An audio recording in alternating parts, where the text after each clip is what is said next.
जी मेरी आवाज़ आ रही है आपको? स्क्रीन भी शो हो रही है?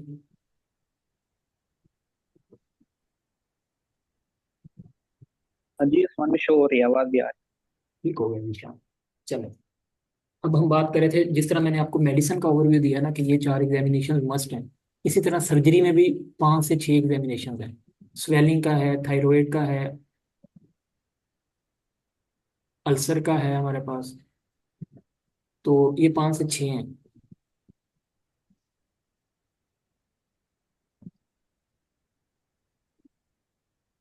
तो मेडिसिन में, सॉरी, सर्जरी में भी आप इस तरह अपना ग्रुप बनाएं और इस तरह मिलके करें। फॉर एग्जाम्पल स्वेलिंग है तो उसकी इंस्पेक्शन, पैल्पेशन, उसकी ऑस्कल्टेशन, ये डिफरेंट जो मेथड्स होते हैं,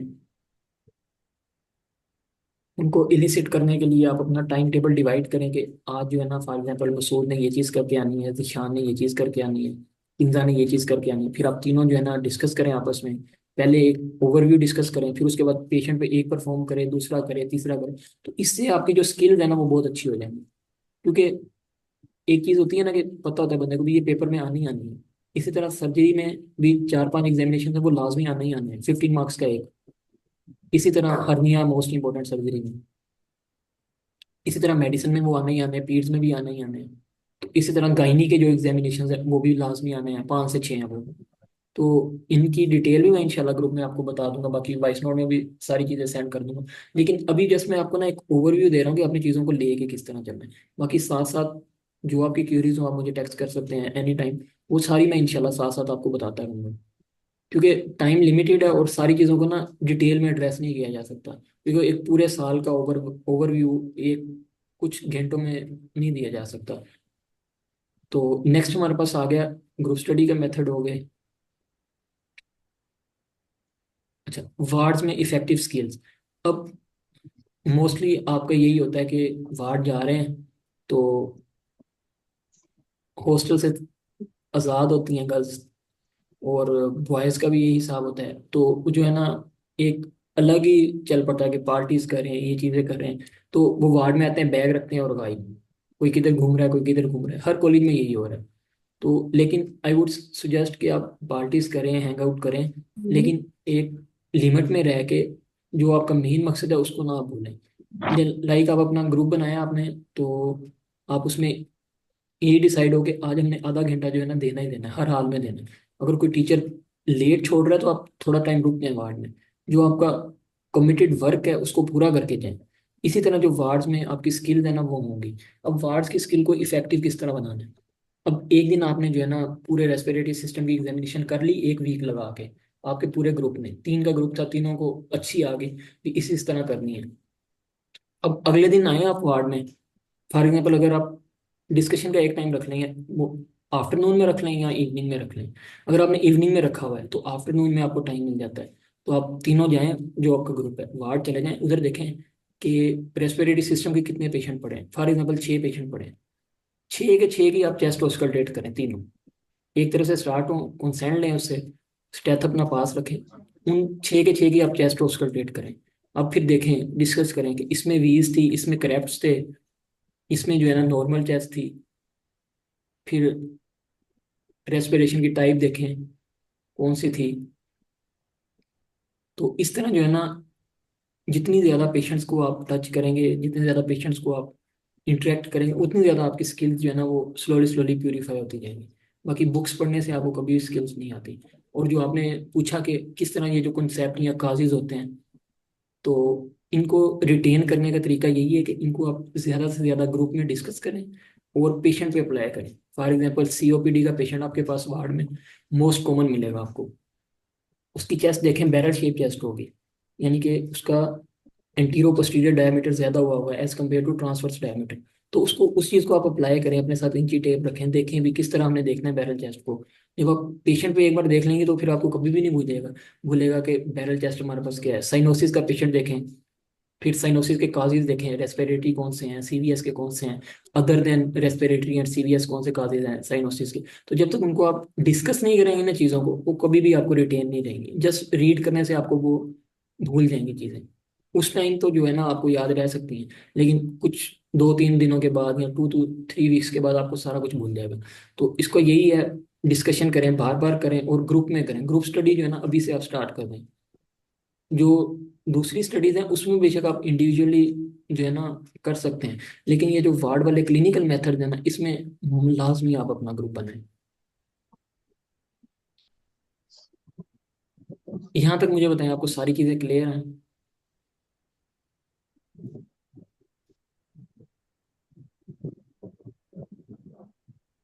kindly all of you respond.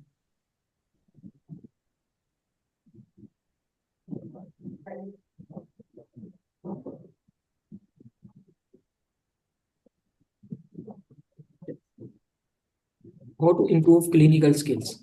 अब मेन जो आपको एक मसला मिलेगा ना क्लिनिकल स्किल्स में, फॉर एग्जाम्पल आपके कॉलेज वाले टीचर्स आपको कोई मेथड करवा रहे हैं, वो और ही मेथड बता रहे हैं।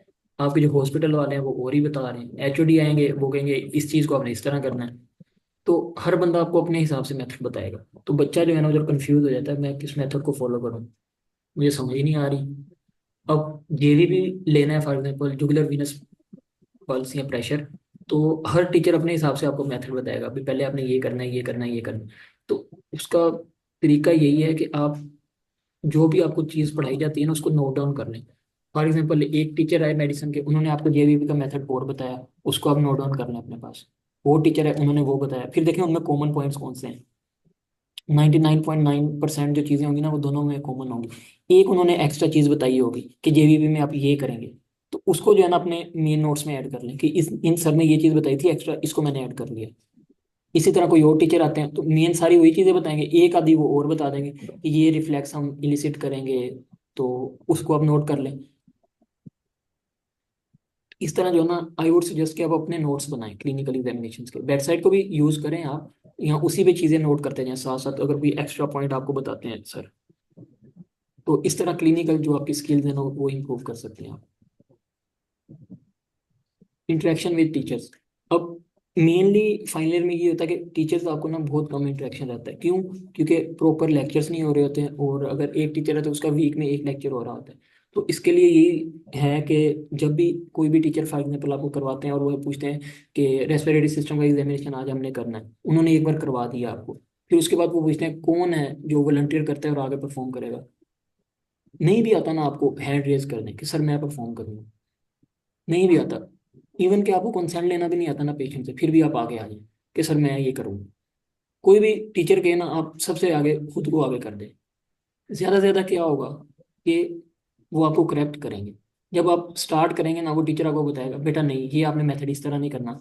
अब अगर आपको नहीं भी पता, आप लेफ्ट साइड से चले गए पेशेंट पे, तो वो आपको बताएंगे नहीं बेटा आपने पेशेंट को राइट साइड से अप्रोच करना है, तो आप राइट साइड पे आ जाएंगे। तो यकीन करें पूरी ज़िंदगी आपको नहीं भूलेगा कि पेशेंट को राइट साइड से अप्रोच करना है। एक वो स्टूडेंट जो कि बिल्कुल पीछे ग्रुप में खड़ा है और टीचर को सिर्फ सुन रहे हैं, एक वो स्टूडेंट जो आगे आगे परफॉर्म कर रहा है और टीचर ने उसे करेक्ट कर दिया, समझे कि वो पूरी जिंदगी जो है ना उसकी वो दोबारा मिस्टेक रिपीट नहीं होगी कभी उसके कैरियर में। तो इसीलिए टीचर से इंटरेक्शन करें, और टीचर अगर कोई भी चीज़ कहते हैं, कोई टास्क कहते हैं, तो आप खुद आगे आ जाएं, खुद ब खुद आगे आ जाएं और उस चीज़ को जो है ना खुद परफॉर्म करें। नहीं भी आता, नो मैटर, आपके क्लास फेलोज आप पे हंसते हैं, उन्हें हंसने दें, लेकिन इन द एंड देखेंगे कि आपको उनसे बेहतर चीज़ें आती होंगी। तो ये एक मेन पॉइंट था जो कि आप जो है ना अभी से इसको अपनी रूटीन में ले आए, कि टीचर ने कोई भी चीज़ कही ना हैंड रेज करना सर मैं करूँगा। बस मेन थिंग यही है। अच्छा, सब्जेक्ट वाइज ओवरव्यू मैंने आपको बता दिया कि मेडिसिन आपने किस तरह करनी है, कौन सी बुक से, सर्जरी किस तरह करनी है।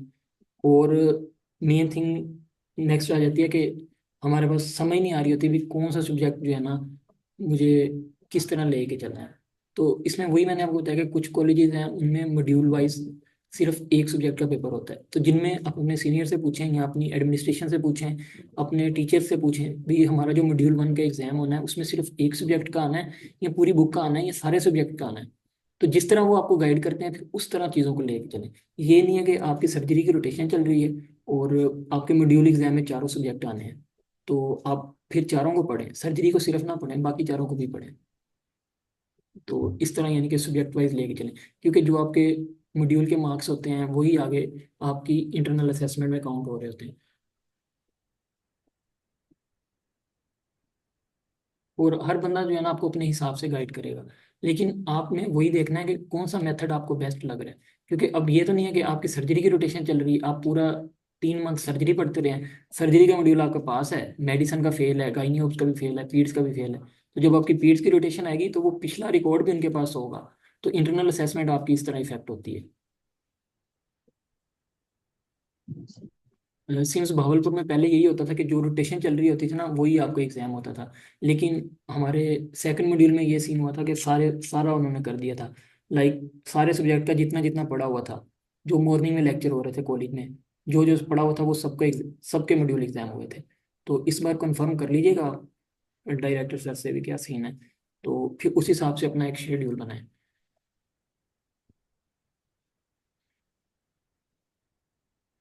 बेस्ट लेक्चर से पहले I would suggest one thing, कि जो हमारे पास है ना, कि पास्ट पेपर आपने कौन से यूज़ करने हैं।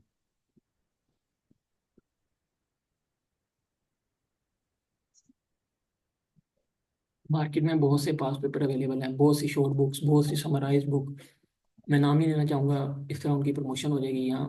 मैंने ऑलमोस्ट सारी बुक्स को गो थ्रू किया है, देखा है अभी कौन सी चीज़ अच्छी। तो इन द एंड मैं जिस रिजल्ट पे पहुंचा हूं, जो सबसे अच्छे पास्ट पेपर है ना वो एपिसोडिक पास्ट पेपर है। और आई वुड सजेस्ट कि आप सबके पास वो हार्ड फॉर्म में आने चाहिए। थोड़े महंगे हैं लेकिन ये है कि आप एक बार बाय कर लेंगे ना तो वो वर्थ इट है।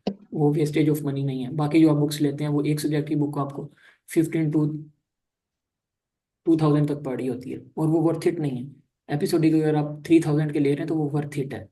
तो एपिसोडिक आप लें, साल के स्टार्ट से ही लें। और उसमें जो है ना बहुत मोटी बुक है, सारे सब्जेक्ट के मिला के। तो उसको अपना सब्जेक्ट वाइज अलग कर लें, अलग अलग अलग करके बाइंडिंग करवा लें। लाइक मेडिसिन के अलग करवा लें, सर्जरी के अलग करवा लें, गाइनी ओप्स के अलग करवा लें, पीड्स के अलग करवा लें। इस तरह 4 बाइंडिंग्स बना लें अपनी।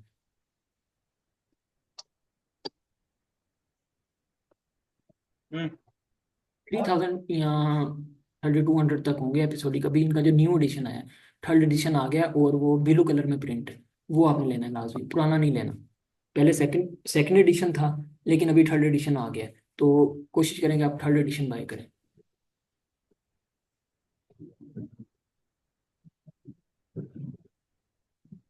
बेस्ट लेक्चर्स कुछ मैं आपको बता देता हूँ। तो आई वुड सजेस्ट कि पीड्स के जो आपको लेक्चर है ना वो कोई भी लेक्चर लेने की जरूरत नहीं है, क्योंकि जब आप मेडिसिन करेंगे तो साथ साथ आपकी पीड्स हो जाएगी, और पीड्स जो है ना आप जस्ट रीड करने से भी आपकी हो जाती है अच्छी। नेक्स्ट आगे सर्जरी।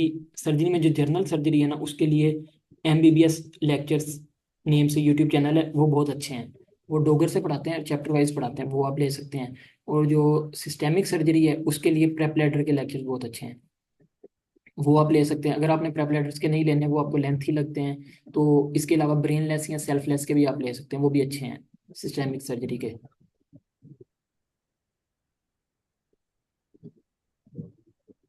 हसन अहमद क्या चीज़ है मुझे ये बताएं, पीट्स के लिए जो आप कह रही हैं, लेक्चर्स हैं या बुक है? नेक्स्ट हमारे पास गाइनी ओप्स के लिए, अगर आप एक नॉर्मल पढ़ना चाहते हैं, तो यानी कि आप चाहते हैं कि कम टाइम में आपका एक टॉपिक हो जाए, for example polycystic ovarian syndrome है, तो वो जो है ना सेल्फलेस वाली ने 10 से 15 मिनट में पढ़ाया है। तो जो दूसरा चैनल मैं बता रहा हूँ, doctor Sonali Chandra, let's crack NEET PG, तो इस नेम से चैनल है, और डॉक्टर सोनाली चंद्रा उनका नेम है। तो उन्होंने वही लेक्चर जो PCOS का सेल्फलेस वाले ने 15 मिनट में पढ़ाया है, उन्होंने वो जो है ना वो ऑलमोस्ट 70 to 80 मिनट्स में पढ़ाया है। यानी कि फुल डिटेल में ईच एंड एवरीथिंग बताई हुई है बहुत अच्छी तरीके से।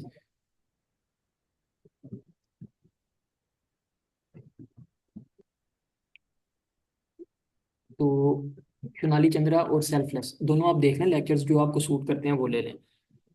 इसी तरह मेडिसन के जो है ना आपके पास प्रेप लेटर के भी अच्छे हैं, लेकिन वो ना बहुत ज़्यादा लेंथी हो जाते हैं और एक्स्ट्रा चीज़ें बताई हुई हैं। अगर आप टू द मार्क करना चाहती हैं तो जो है ना प्रेप उसके ले सकती हैं आप। सेल्फलेस मेडिकोज और ब्रेनलेस मेडिकोज के वो भी अच्छे हैं मेडिसन के।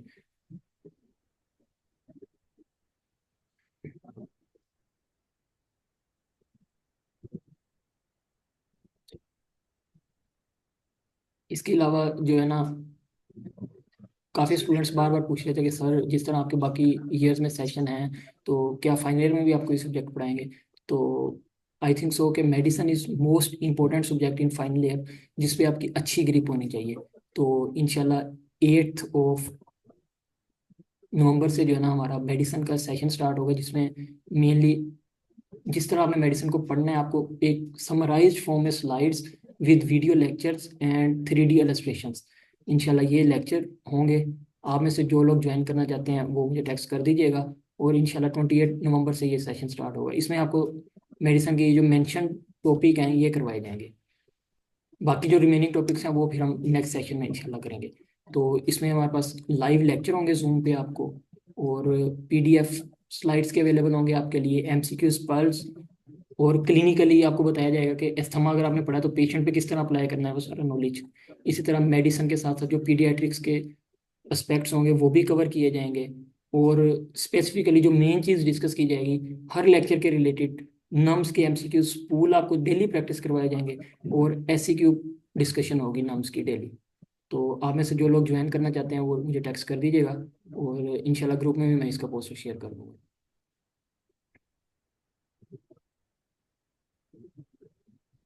तो फी अभी तक लेक्चर्स की मैंने डिसाइड नहीं की। इंशाल्लाह ये डिपेंड करता है स्टूडेंट्स रिस्पॉन्स पे, कि कितने ज़्यादा स्टूडेंट विलिंग होते हैं ज्वाइन करने के लिए। अगर ज़्यादा स्टूडेंट्स विलिंग होंगे तो फ़ी ऑब्वियसली कम हो जाएगी।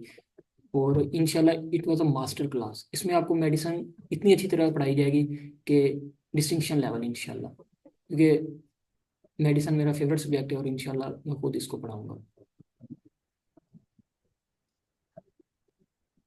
अच्छा, अब मुझे ये बताएं कि आपकी जो जो क्यूरीज हैं वो आप चैट बॉक्स में पूछ लें। अगर माइक अनम्यूट करके पूछना चाहते हैं तो वो भी पूछ लें। इंशाल्लाह अब आपकी सारी क्यूरीज को मैं एड्रेस करूंगा।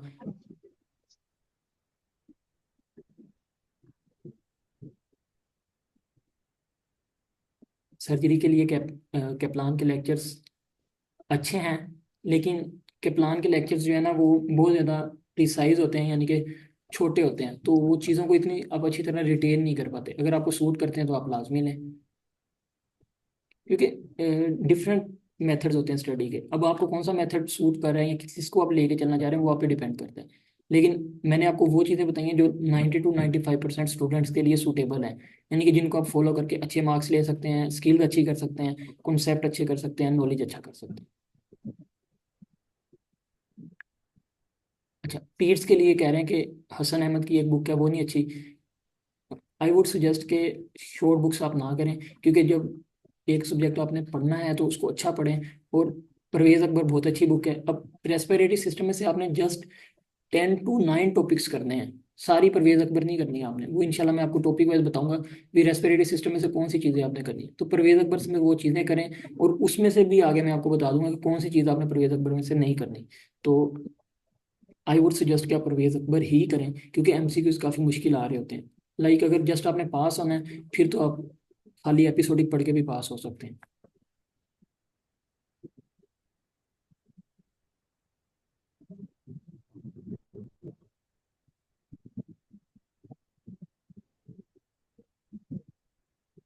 बहुत अच्छा क्वेश्चन पूछा है जीशान जीशान ने, कि अगर आपने पिछले सालों में अच्छा परफॉर्म नहीं किया, आप इतने अच्छे कॉन्सेप्ट्स नहीं हैं कि हाँ आप फर्स्ट एड को पढ़ें सर्जरी या मेडिसिन के लिए, आई वुड सजेस्ट कि आप ना पढ़ें। क्योंकि जो आप अगर आप हमारा सेशन मेडिसिन का ज्वाइन करेंगे तो इसमें आपको सारी चीज़ें बताई जाएंगी। पूरा ओवरव्यू होगा पहले, फिर उसके बाद आपको मेडिसिन के रिलेटेड लेक्चर दिया जाएगा। इसी तरह सर्जरी में मोस्टली चीज़ें जो एग्जाम के लिए इंपॉर्टेंट है, फॉर एग्जांपल एनाटॉमी के लिहाज से सर्जरी की जो चीज़ें इंपॉर्टेंट है तो वो आपको सर्जरी की बुक में मिल जाएंगी। तो एक्स्ट्रा आपको जो है ना वो पढ़ने की जरूरत नहीं है, बिल्कुल भी टाइम वेस्ट होगा आपका। यानी कि जो आपके लेवल की चीज़ें हैं ना वो आपकी बुक्स में लिखी हुई हैं, आप उनको पढ़ेंगे तो आपको ओवरव्यू मिल जाता है, सारा मिल जाता है। अच्छा, पास्ट पेपर कब से स्टार्ट करें? आई वुड सुजेस्ट कि आप पहले एक टॉपिक को बुक से करें अच्छी तरह। फॉर एग्जाम्पल आप रेस्पिरेटरी सिस्टम आपने स्टार्ट किया है तो उसको पहले बुक से कर लें अच्छी तरह, जो आप बुक यूज़ कर रही हैं या जिस सिस्टम को आप कर रही हैं। फिर उसके बाद उसके पास्ट पेपर फ़ौरन ही कर लें, पास्ट पेपर करें, उसके MCQs ढूंढें, इधर उधर से MCQs प्रैक्टिस करें। फिर MCQs में से आपको कुछ पॉइंट्स मिल जाते हैं तो उनको आप अपनी बुक पे लिख लें कि ये MCQs आया था, इसमें ये पॉइंट था, इसका ये आंसर था। इस तरह साथ साथ सारी चीज़ें आप कर लेंगे ना, इन द एंड आपको बहुत सुकून रहेगा। और फाइनल ईयर का प्रूफ काफ़ी लंबा जाता है तो बंदा बहुत ज़्यादा ना हेक्टिक हो जाता है। तो स्टार्ट से थोड़ा थोड़ा आप चलना स्टार्ट करें तो इंशाल्लाह बहुत अच्छा एंड हो जाएगा। अच्छा, क्लिनिकल के लिए बेस्ट लेक्चर्स वो मैंने बताया कि अभी इंशाल्लाह 12 बजे हमारे इंस्टाग्राम पेज पे मैं वीडियो अपलोड कर दूंगा। तो उसमें ना सारे मैं यूट्यूब चैनल्स के नेम बताए हैं। अगर वैसे आप नोट करना चाहते हैं तो कर ले, मैं अभी बता देता हूँ। मेडिसन के लिए मैकलियोड्स की वीडियोस अच्छी हैं। पीड्स के लिए डॉक्टर जुनेद हैं। सर्जरी के लिए डॉक्टर घनाशियान वदिया हैं। और इसीलिए गायनी ऑप्स के लिए सोनाली चंद्रा की वीडियोस हैं। तो ये वीडियोस अभी अपलोड हो जाएगी, मैं उसका लिंक ग्रुप में शेयर कर दूंगा, वहाँ से आप डिटेल में देख लीजिएगा। मैंने यूट्यूब चैनल्स की पिक्चर उसमें लगाई हुई है। सेशन की टाइमिंग क्या होगी? सेशन की टाइमिंग मोस्ट प्रोबेबली रात के टाइम ही होगी, क्योंकि दिन में सबकी क्लासेस होती हैं और वो रिकॉर्डेड लेक्चर्स भी अवेलेबल होंगे। अगर आपकी कोई क्लास मिस हो जाती है तो वो आप बाद में भी ले सकते हैं।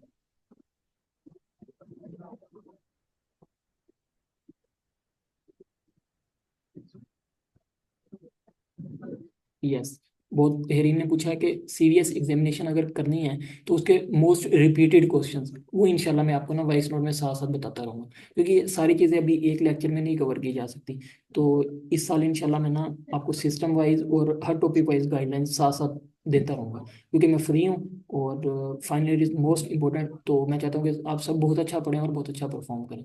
तो ये सारी चीज़ें आपको ना साथ साथ इंशाल्लाह प्रोवाइड की जाएंगी। लेकिन शर्त ये है कि आपने इन टच रहना, खुद मुझे बताना कि सर हमारी ये चीज़ चल रही है, इसके बारे में गाइड कर दें। क्योंकि हर बच्चे की अलग रोटेशन चल रही होती है, तो फिर माइंड से निकल जाता है भी किसको क्या बताना था। अब ग्रुप मैंने इसीलिए सारे नम्स के कॉलेजेस का एक इकट्ठा ग्रुप बना दिया। कोई भी क्वेश्चन है आप ग्रुप में पूछें, और इंशाल्लाह आई विल ट्राई माई बेस्ट कि उसको बेस्ट वे में जो है ना आपको आंसर दिया जाए।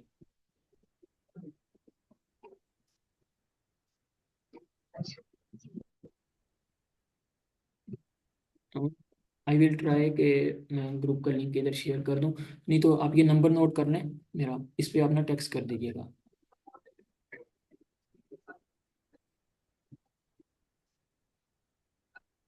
मैं फिर आपको ना ग्रुप का लिंक शेयर कर दूंगा।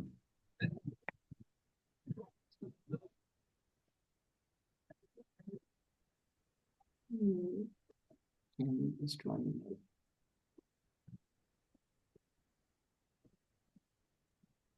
Three, zero, five, कि मैंने नंबर शेयर कर दिया है, आप काइंडली इसको ना नोट कर लें। अगर कोई ग्रुप में नहीं है तो मुझे टेक्स्ट कर दीजिएगा, मैं आपको ऐड कर देता हूँ। इसके अलावा अगर आपकी कोई क्यूरी है तो बताएं। इंशाल्लाह डेमो सेशन आप ले लीजिएगा, कोई इशू नहीं है। इंशाल्लाह 2 to 3 lectures I will try कि मैं सब स्टूडेंट्स को जो है ना डेमो क्लास दूँ। इसके अलावा अगर किसी को भी क्यूरी है तो बताएं। कोई भी आपके जहन में क्वेश्चन है तो आप पूछ लें ओपनली।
अगर आपकी कोई क्यूरी नहीं है तो मैं ये लेक्चर एंड कर रहा हूँ इंशाल्लाह।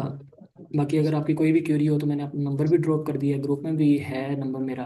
तो आप किसी भी टाइम मुझे टेक्स्ट कर सकते हैं, कोई भी आपकी क्यूरी हो related to studies other than study, कोई भी आपको हेल्प चाहिए हो तो। उस्मान भी मैंने एक क्वेश्चन चैट में प्लीज। जी जी जिशान। जी, मैंने अब क्वेश्चन चैट में भेजा, आपको देख। हाँ जी, हाँ जी, मैं देख रहा हूँ Zeeshan. What are those this year regarding future or foreign exams? अच्छा, आई वुड सजेस्ट कि अगर आपने फॉरेन एग्जाम ना हमारे पास डिफरेंट है। कुछ स्टूडेंट्स होते हैं वो स्टेप करना चाहते हैं, कुछ प्लैप करना चाहते हैं, वो टोटली डिपेंड करता है कि आपकी पर्सनल चॉइस क्या है। आई वुड सजेस्ट कि फाइनल ईयर में आप कोई भी एग्जाम प्रिपेयर ना करें, क्योंकि अगर आपने स्टेप्स देने हैं तो थर्ड ईयर में आपका स्टेप 1 क्लियर होना चाहिए, थर्ड ईयर या फोर्थ ईयर में। अगर आप अभी प्लान कर रहे हैं कि आपने स्टेप्स देने हैं तो उसको थोड़ा डिले कर दें, फाइनल ईयर के बाद उसको करें, क्योंकि final year is most important year of MBBS. इसको अगर आप इधर उधर लगा देंगे ना तो मेन जो आपका फोकस है ना वो फिर हट जाएगा और मेन गोल से आप पीछे रह जाएंगे। रिसर्च पब्लिकेशंस इतना मैटर ही नहीं करती। अगर आपने पाकिस्तान में रहना है तो पहले ये था कि एफसीपीएस के इंडक्शन में इसके मार्क्स होते थे 5, लेकिन अब उन्होंने वो मार्क्स एक्सक्लूड कर दिए हैं, तो इस पे टाइम ज़ाया करने की ज़रूरत नहीं है। और जो इंटरनेशनल रिसर्चेज होती हैं उसमें आप इतनी जल्दी जो है ना वो पब्लिकेशंस करवा भी नहीं सकते, तो उसके लिए आपको एक सिग्निफिकेंट टाइम चाहिए, डेडिकेशन चाहिए। तो आई वुड सजेस्ट कि कोई पब्लिकेशन अगर आपने अब तक नहीं करवाई तो अभी आपको ना इस पे टाइम ज़ाया करने की ज़रूरत नहीं है। इसको आप आफ्टर फाइनल ईयर कर सकते हैं, क्योंकि आपके पास फाइनल ईयर के बाद बहुत टाइम होगा। उसमें आप कोई भी काम करें, जो मर्जी करें, जीरो से भी आप स्टार्ट करें ना, तो आप अपना बेस्ट दे सकते हैं। फॉर एग्जाम्पल अभी अगर मेरे एग्जाम्स एंड हुए ना तो मेरे पास ऑलमोस्ट 3 to 4 मंथ्स हैं। अब इन 3 to 4 मंथ में आप जो मर्जी करें, अपनी पब्लिकेशंस करें, अपने जो फॉरेन एग्जाम देना उसकी तैयारी करें, कुछ भी आप कर सकते हैं।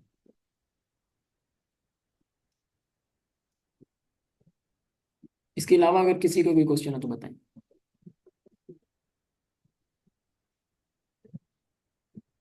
चलें, मैं एक काम आपने ये करना है कि जिन स्टूडेंट्स ने अभी सेशन ज्वाइन किया है ना, तो एआई यूज़ कर सकते हैं as a study resource. Yes, you can use ChatGPT या एआई जो अब आपके पास व्हाट्सएप में है, तो उसमें आप इसको किस तरह यूज़ कर सकते हैं।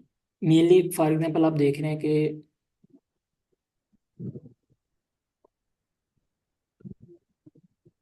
एस्थमा का पेशेंट है और या वेंट्रिकुलर सेप्टल डिफेक्ट का पेशेंट है, उसमें आपको क्लबिंग मिल रही है।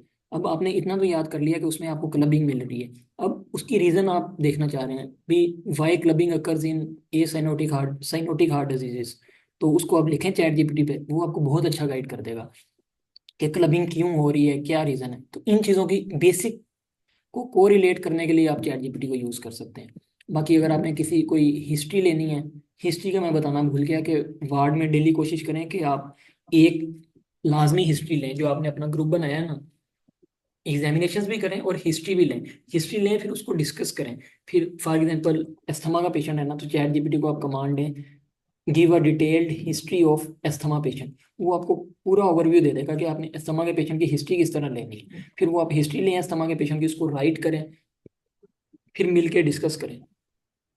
तो इस तरह आप अपनी क्लिनिकल स्किल्स को जो है ना इम्प्रूव कर सकते हैं with the use of AI. अब जिन स्टूडेंट्स ने ये लेक्चर अटेंड किया है, अब आपने लाजमी ग्रुप में ना इस वेबिनार के बारे में अपना फीडबैक ड्रॉप करना है in the form of text, लाजमी सब ने। तो बाकी अगर आपकी कोई भी क्वेरी होगी ग्रुप में पूछ सकते हैं, मुझे डायरेक्टली इनबॉक्स भी कर सकते हैं। I will try my best to facilitate you people. बाकी अच्छा पढ़ें और इंजॉय करें। बाकी best of luck for your future and अपना ख्याल रखिएगा। इंशाल्लाह फिर मुलाकात होगी। अल्लाह हाफिज़।